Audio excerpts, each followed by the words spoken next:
كويلة بيش جوركية شتا أجر باشا هركاتي كيش كويلة كان جورة كان يا نبينا انجالن هؤلاء يضلون أو أنا هاتن أو أنا بني ما ينقم راكب هذه زي زياتر ينبت فآتهم عذابا ضعفا من النار و سور كز هيواز أنا بدوي رسول الله صلى الله عليه وسلم سيرة كان لقيامة بدوي طاغوتك بدوي فرعونك ولا قال أنا شتنا جهنم. طبعا قوم موسى عليه السلام بني إسرائيل بون كمستعبد بون لجير صلاة فرعون وكموسى عليه السلام بولا داوي لكن الله برسنو داوي لكن آزاد كرن أو بني إسرائيل يعني كويلاتيان بينكري وكشكان يعني بكارني يعني بو خدمة كاري وبداين بيسي بو بابتان وكركان يعني كوجري ومانا باشا كأسلوبك ربنا يحقبوا فرعون بكارينا ويكبوا لفلسفة كان لابن ما كان كيف سنقتل أبناءهم ونستحيي نساءهم وإنا فوقهم قاهرون حتى كان وافر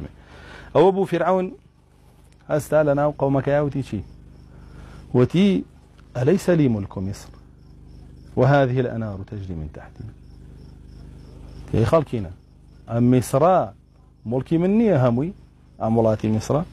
أعوني لرباركاني هموي فرماني من نار وابيا سدي لسد روس كرد بوكي بيستا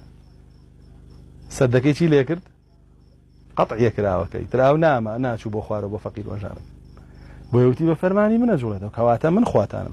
وبصراحه دوتي ما علمت لكم من اله غير